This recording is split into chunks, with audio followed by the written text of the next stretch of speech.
हमारे यहाँ महंगाई ठीक कम है नहीं अनुराग है। जी, हमारे साथ शलभ मणि हमारे त्रिपाठी समाज जी में हमारे साथ सामाजिक मौजूद है। विकास लब्बो नहीं लुबाब है। अभी तक ये निकल कर आ रहा है शलभ मणि त्रिपाठी जी कि अगर गड़े मुर्दे उखाड़ेंगे बीजेपी, अगर ये काम करेगी तो फिर इससे सबका हौसला बढ़ता है। और समाजवादी पार्टी के लिए इतिहास में तो फिर बहुत कुछ है, फिर उनके नेता भी सामने आ रहे हैं और वो भी इतिहास के पन्ने पलट रहे हैं। और जब इतिहास के पन्ने इस तरीके से पलटे जाएंगे तो वाकई में नाइंसाफियां तो सभी के साथ हुई हैं, उससे तो कोई इनकार कर नहीं सकता है।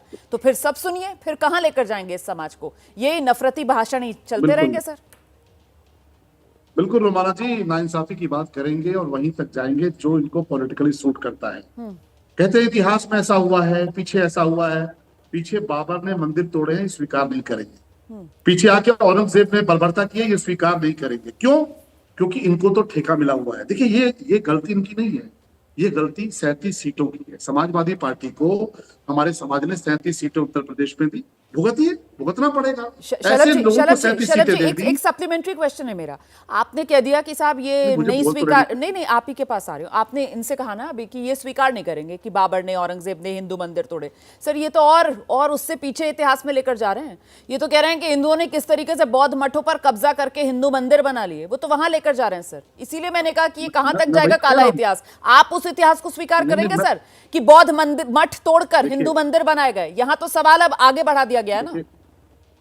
रोमाना, ये इतिहास जो इतिहास है उसको क्यों नहीं स्वीकार करेंगे? अच्छा। इतिहास तो ये है ना कि बाबर ने आक्रांता था, हाँ। औरंगजेब आक्रांता थे, बाबा विश्वनाथ का मंदिर तोड़ा है, किसको नहीं पता। लेकिन मैं तो ये कहूंगा, देखिए, समाजवादी पार्टी को 37 सीटें मिली हैं, हाँ। ये उसके उत्साह में हो रहा है, ये उसकी खुशी में हो रहा है। उत्तर प्रदेश की महान जनता को, देश की महान जनता को देखना चाहिए कि पहले इन्होंने महाराजा राणा संगा जी के बारे में खराब बोला, अब तुलसीदास जी के बारे में खराब बोल रहे हैं। स्वामी प्रसाद मौर्य इनके नेता हैं जो रामचरितमानस की प्रतियां जलाते हैं, आज सनातन के बारे में खराब बोल रहे हैं। तो 37 सीटों की ताकत है, 37 सीटें मिली हैं। चुन चुनकर भगवान को गाली देंगे, चुन चुनकर हिंदू धर्म को गाली देंगे, चुन चुनकर रामचरितमानस को कोसेंगे, चुन चुनकर रामचरितमानस को जलाने का काम करेंगे, लेकिन दो घटनाओं पर चर्चा नहीं करेंगे। कल बाबा साहब भीमराव अंबेडकर जी की जयंती थी। आगरा में दलित समाज के एक युवक को बाबा साहब भीमराव अंबेडकर जी की शोभा यात्रा निकालने पर गोली मारकर हत्या कर दी गई। समाजवादी पार्टी का कार्यकर्ता था, समाजवादी पार्टी का समर्थक था। दूसरी घटना बस्ती में हुई, जहां प्रतीक लेकर जा रहे थे, झंडा लेकर जा रहे थे बाबा साहब का, और वहां पर इस्लामिक चरमपंथियों ने झंडा फाड़ दिया, पीट पीट के मारा। समाजवादी पार्टी के समर्थक थे। पूरे उत्तर प्रदेश में बाबा साहब के नाम पे जितने जिले बने थे, जितने मेडिकल कॉलेज बने थे, उनके नाम समाजवादी पार्टी ने बदल दिए। प्रमोशन में जो आरक्षण दिया था भारतीय जनता पार्टी की, अटल जी की सरकार ने, वो समाजवादी पार्टी ने वापस ले दिया। काशीराम जी के नाम पर लखनऊ में जो पार्क बना था, उस पर काली पोत दी, उसका नाम बदल दिया। महन मायावती के साथ समाजवादी पार्टी के लोगों ने क्या किया, ये भी इतिहास है, इसकी चर्चा करिए ना। लेकिन है क्या, समाजवादी पार्टी आज वही काम कर रही है जो बाबर ने किया था, जो औरंगजेब ने किया था, जो आक्रांताओं ने किया था। एक वक्त में बाबर ने किया, एक वक्त में औरंगजेब ने किया, आज समाजवादी पार्टी कर रही है। लेकिन देश भी देख रहा है, आज बंगाल को भी देख रहा है, बांग्लादेश को भी देख रहा है, जिस प्रकार से बंगाल में दलित समाज के लोग सर यूपी इस्लामिक पर ही रह लेते हैं, वरना चरमपंथियों डिबेट जो है वो नहीं, बहुत रोमाना, डिरेल हो आप जाएगी। क्यों? आपने रोमाना, आपने मुझे जो बात समय कही है तो सर, दीजिए, मैं उस पर आपने जवाब ले समय लेती हूँ। दिया। अनुराग अनुराग, भदौरिया, आपने ये इतना समय दिया, 37 मुझे 10 सीटों सेकंड, से, नहीं, मुझे 10 सेकंड तो दीजिए। हाँ हाँ मुझे अपनी 10 बात पूरी सेकंड तो कर दीजिए। लीजिए सर। अनुराग, बस आप इतना मेरी समय दिया, गुजारिश ये है कि नहीं, इतना बंगाल समय दिया आपने, और बांग्लादेश और मत नहीं क्या? जाइए सर, ठीक नहीं, है, क्यों? अपनी बात पूरी कर लीजिए। नहीं, नहीं क्यों? सर, बंगाल बाहर है क्या? बंगाल भारत से, रोमाना मुझे बोलने तो दीजिए। बंगाल क्या भारत से बाहर है क्या? बंगाल में क्या दलित समाज के लोग नहीं मारे जा रहे क्या? अनुसूचित समाज के लोगों की इस्लामिक चरमपंथी वहां पर हत्या नहीं कर रहे? ठीक है, इस्लामिक चरमपंथी ढूंढ ढूंढ कर ठीक है, दलित समाज के लोगों की हत्या बंगाल में कर रहे ठीक हैं, है। बांग्लादेश में सर कर रहे यहाँ हैं। सामने जो जोगिंदर अनुराग नाथ मंडल की भदौरिया है ना, दलित वो समाज, समाजवादी पार्टी से हैं, और बंगाल के अंदर टीएमसी का राज है, तो कोई टीएमसी का नेता तो है नहीं जिससे मैं काउंटर कराऊंगी। तो ये खैर, गलती, अगर ये आप गलती इंडिया तो आपकी गठबंधन है के कि आप नाते जैसे, इनको कटघरे में ये खड़ा कर रहे गलती हैं सर, तो आपकी है। मैं उस पर भी इनसे जवाब ले लेती हूँ। लेकिन बात फिर आपने सर ऐसे बहुत प्रवक्ता को फैल क्यों जाएगी बुलाया ना। कि बंगाल के यहाँ बारे में पर नहीं मुझे बोलना लगता है चाहता? जरा सा अनुराग भदौरिया को आप ले आइए चर्चा के अंदर। और अनुराग जी जो वो आरोप लगा रहे हैं, कह रहे हैं साहब 37 सीटें आ गई तो उस वजह से शायद इनका मनोबल इतना बढ़ गया है कि ये फर्क करना भूल चुके हैं और जबरदस्ती हिंदुओं की आस्था के साथ खिलवाड़ कर रहे हैं। ये बड़ा सवाल है, हिंदुओं की आस्था के साथ खिलवाड़ कर रहे हैं क्या आप? एक काउंटर सवाल मेरा भी सुन लीजिए अनुराग भदौरिया जी। बीजेपी इतिहास के पन्ने पलटती है तो आपको लगता है कि साहब बहुत नफरत के बीज बीजेपी की तरफ से बोए जा रहे हैं, तो सर आपके नेता भी तो वही कर रहे हैं। आप लोग भी तो इतिहास ही के पन्ने कुरेद रहे हो, आप लोग भी तो गड़े मुर्दे उखाड़ रहे हो, आप लोग भी वही राजनीति कर रहे हो जिसका आप आरोप बीजेपी पर लगाते हो। जैसे ही हमने आगरा वाली घटना और तलवार, नंगी तलवार का लहराना, संविधान की धज्जियां उड़ाना, कानून व्यवस्था की धज्जियां उड़ाना और एक दलित सांसद को डराना या दलित समुदाय को डराना, हमने जैसे ही इनके ऊपर सवाल दागा, ये पश्चिम बंगाल भाग गए। मतलब उत्तर प्रदेश में कानून व्यवस्था खराब होगी तो पश्चिम बंगाल जिम्मेदार होगा। कमाल की बात कर रहे हैं। पश्चिम बंगाल में जो हिंसा हो रही है मैं उसकी निंदा करता हूं और कड़े शब्दों में निंदा करता हूं। आप भी निंदा कीजिए जिस तरह की घटना यहाँ आगरा में हुई है, जिस तरह की घटना, जिस तरह की गोली मारने की, पूर्व मुख्यमंत्री को गोली मारने की बात हो जाती है, उसके घर पे बुलडोजर नहीं चलेगा। कमाल की बात कर रहे हैं। 70-80 हजार लोग वहां इकट्ठे हो जाएंगे, एक समुदाय के लोग दूसरे समुदाय को एक तरह से निशाने पे लेंगे, धमकाने की बात होगी, लेकिन उस पर कोई एफआईआर नहीं, कोई बात नहीं होगी। लेकिन शांतिपूर्ण तरीके से कोई काली पट्टी बाल के धरना देगा तो उस पर आप जुर्माना लगा के उस पर ठोक देंगे जुर्माना। ये क्या है? ये लोकतंत्र का अपमान नहीं है तो क्या है बताइए? आप यही संविधान बदलने के लिए 400 सीटें मांग रहे थे ना, आपके नेता कह रहे 400 सीटें थे तो संविधान बदल देंगे। माने आप तो लेटर भर्ती के माध्यम से आरक्षण भी खत्म करना चाह रहे थे ना। तो आप क्या चाहते हैं? आप संविधान का अगर कोई अपमान करता है तो भारतीय जनता पार्टी करती है। एक सेशन में आप 140 सांसदों को पार्लियामेंट से निलंबित कर देंगे, उसके बाद बिल पास कराएंगे तो संविधान का अपमान कौन करता है बताइए? आप विपक्ष को सुनना नहीं चाहते, विपक्ष अपनी कोई राय नहीं चाहते, विपक्ष को कुछ समझते नहीं हो। विपक्ष को तो उसी जनता ने चुना है, जनता को सत्ता पक्ष को चुना है। तो विपक्ष का अपमान करना ये भी तो संविधान का अपमान होता है। संविधान ने तो विपक्ष को अधिकार दिया है कि अपनी बात कहने का, जनता की बात उठाने का। आप उनकी आवाज दबाना चाहते हो, इसके मतलब आप संविधान का अपमान करते हो। अगर कोई व्यक्ति समाज के अंदर में अपनी बात कहता है, अपनी पीड़ा कहता है, अपनी पीड़ा दर्शाता है, तो आपको उसमें चिंतन करना चाहिए बजाय इसके उसमें राजनीति करने के। ये राजनीति को जन्म आपने दिया है और आप इसके, मैंने बहुत पहले, आपको रोमाना जी याद होगा, हर डिबेट में कहता था भारतीय जनता पार्टी समाज के अंदर में ऐसी राजनीति को जन्म दे रही है जो जवाब लीजिए, जवाब देश के लिए, स्वास्थ्य के रोमाना जी लिए, समय समाज के आ रही हूं सर, आ रही हूं ठीक नहीं है। हम सब का एक ही धर्म है। लेकिन अनुराग एक ही भदौरिया जाति जी, है। मेरा सवाल तो इसलिए छूट हमारा गया। एक सेकंड, समाजवादी पार्टी जो आरोप बीजेपी पर लगाती है कि साहब ये इतिहास से गड़े मुर्दे उखाड़कर राजनीति करते हैं, आपके नेताओं के बयान भी तो वही कर रहे हैं, आपके नेता भी वही कर रहे हैं। आप लोग भी इतिहास के गड़े मुर्दे उखाड़कर आज की सियासत में अपने आप को चमकाना चाह रहे हो, सत्ता हासिल करना चाह रहे हो। BJP style of politics Samajwadi party follow कर रही है क्या अनुराग भदौरिया? रुमाना जी, हमारा एक ही धर्म है, एक ही जात है, वो राष्ट्रवाद। देश से बड़ा कुछ नहीं हो सकता। और ये जिस तरह की सेना लाला के रोज नई नई सेना, ये करनी सेना, ये फलानी सेना, ये ठीक नहीं है समाज के लिए। समाज में एक ही सेना हमारे देश के अंदर जिसको हम फौज बोलते हैं, उस पर नाश करते हैं। अगर इस तरह की सेना है, अगर आप तो कटघरे में खड़ा कर रहे हैं, फिर मुझे शलभमणि त्रिपाठी के पास जाना पड़ेगा। शलभमणि त्रिपाठी वो एक तरीके से आरोप लगा रहे हैं कि साहब ये जो सरकार है उससे संरक्षण पाई हुई भीड़ थी जिसने रामजीलाल सुमन के घर को निशाने पर लिया और उग्र बातें वहां पर की हैं और हिंसक प्रदर्शन किया आगरा में। देखिए, मैं तो बड़ा हतप्रभ था कि अनुराग भदौरिया जी कुछ तो अपने परिवार का, कुछ तो अपने लोगों की भावनाओं की कदर करेंगे। रामजीलाल सुमन के साथ अखिलेश यादव खड़े हैं, समझ में आता है, क्योंकि उनको तो राजनीति करनी है तुष्टिकरण की। देखिए, अनुराग भदौरिया की मजबूरी तो बच्चे राणा सांगा के बारे में बोलने दिए, बीच में बोलिए, बीच में मत बोलिए। राणा सांगा जी के बारे में, अनुराग जी प्लीज, जब आप बोल रहे थे उन्होंने आपको सुना सर संयम के साथ। राणा सांगा जी के बारे में अपमानजनक राणा सांगा जी के बारे में अपमानजनक बोलने वालों के साथ अनुराग भदौरिया खड़े हैं और ये देश देख रहा, नहीं कह रहा।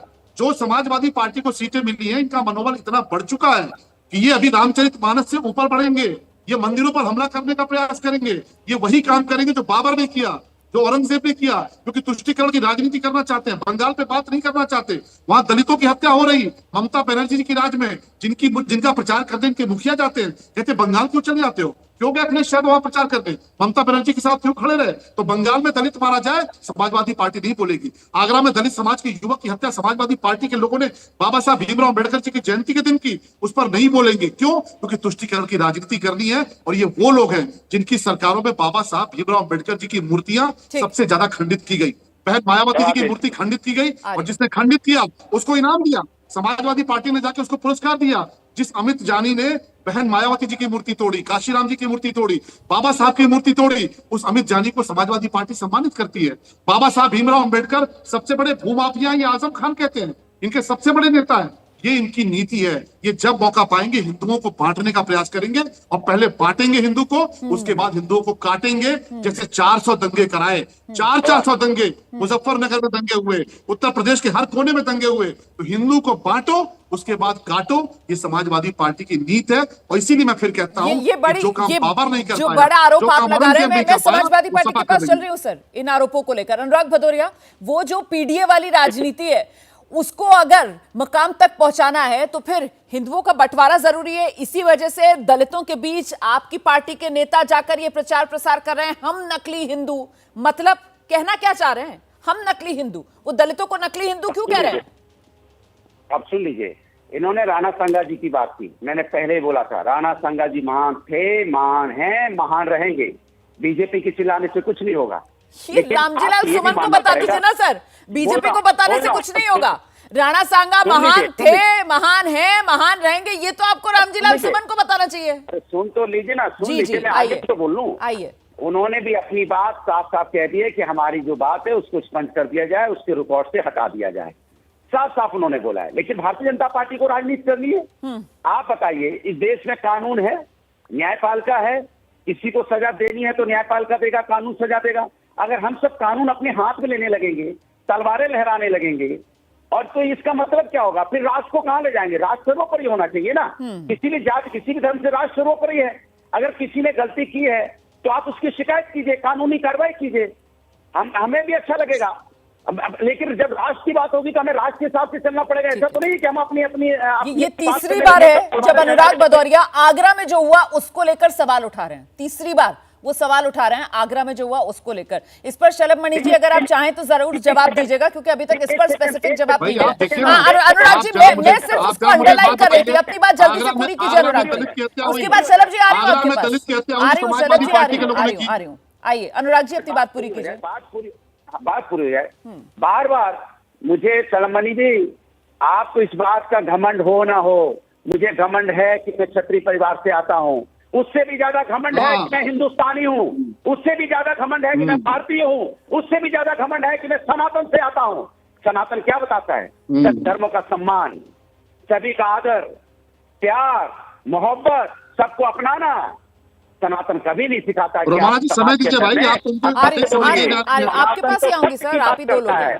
सनातन तो हमेशा अपनाने की बात करता है, बस उधर कुटुंब की बात करता है। ठीक है, आप किसकी बात कर रहे हैं? ठीक है, मैं जवाब ले रही हूँ। बात कर रहे हैं, बांटो और राज करो। मैं जवाब ले रही हूँ। शलभ जी आइए, शलभ जी आइए। और आगरा को लेकर सर 3 बार वो सवाल पूछ चुके हैं कि वहां पर जो उत्पात मचा रहे थे उन पर अब तक एक्शन क्यों नहीं? जी आइए। अगर बहुत गर्व होता है कि सनातन समाज से आते हैं, बहुत गर्व होता है कि क्षत्रिय कुल में जन्म लिया, तो रामजीलाल सुमन के तलवे चाटते शर्म नहीं आती क्या? कि रामजीलाल सुमन कुड़ेराम कुंडई के तौर पे बोलता है कि मैं बार बार वही बात बोलूंगा, क्यों तलवे चाटते हैं? और आगरा की किस घटना का जिक्र कर रहे हैं? आगरा में दलित समाज के युवक की हत्या आपके लोगों ने कर दी। बाबा साहब भीमराव अम्बेडकर जी की जयंती मनाने पर उस पर 2 शब्द आपके मुंह से नहीं फूट रहे, क्योंकि बस्ती में चरमपंथियों ने हत्या की। जहां पर कोई बोलने दीजिए, बीच में टोकिए मत। जहां चरमपंथी किसी यादव युवक की हत्या कर देगा, वहां सन्नाटे में आ जाते हैं। आप वो है जो सनातनी का वेश ओढ़कर सनातन को अपमान करवा रहे हैं। रामचरितमानस जलवाते स्वामी प्रसाद मौर्य साहब को शर्म नहीं आई? जब स्वामी प्रसाद मौर्य समाजवादी पार्टी का झंडा हाथ में लेकर दूसरे हाथ से रामचरितमानस जला रहा था, तो सनातनी होने पर शर्म क्यों नहीं आई? अनुराग भदौरिया, जाके क्यों तलवे चाटते हो स्वामी प्रसाद मौर्य के? जब आपके नेता, जवाब नहीं सुनिए, जब आपके लोग एड्स बोलते हैं, डेंगू बोलते हैं सनातन को, तो सनातनी होते हुए शर्म नहीं आती है? जो लोग एड्स बोलते हैं जाके उनके तलवे चाटती है समाजवादी पार्टी। जो डेंगू बोलते हैं उनके तलवे चाटती है समाजवादी पार्टी। आप प्रमोट करते हैं, आप भत्ता देते हैं, आप इनाम देते हैं कि सनातन को गाली दो, हिंदुओं को गाली दो, मंदिरों को गाली दो, हिंदू धर्मों को गाली दो, महापुरुषों को गाली दो। जो गाली देता है उसको आप सांसद बनाते हो, जो महापुरुषों का अपमान करता है समाजवादी पार्टी उसको इज्जत बख्शती है। कि आगरा के अंदर जिस तरीके से करनी सेना को छूट दी गई, वहां पर जिस तरीके से हथियार लहराए गए, वहां पर कोई छूट नहीं, लाठी चली। जी कोई छूट नहीं है, लाठी चली, कार्रवाई हुई। क्या बात कर रही है? आपने वीडियो दिखाया था, वहां पे लाठी चली, कार्रवाई हुई। लाठी चली और कार्रवाई हुई वहां पर। 3 बार आपने सवाल पूछा, इसलिए मुझे जवाब देना जरूरी था। सुना आपने अनुराग भदौरिया, लाठी भी चली और कार्रवाई भी हुई। और समाजवादी पार्टी के हैंडल से ट्वीट किया गया कि लाठी चल रही है वहां पे, कार्रवाई हो रही है। ठीक है जी। स्वामी प्रसाद मौर्य की बात की। स्वामी प्रसाद मौर्य को ऐसा कर दिया गया कि पार्टी से निकाल दिया गया, अपनी आप पार्टी छोड़ के चले गए। आपकी सरकार की आपने क्या कार्रवाई की उनके ऊपर में?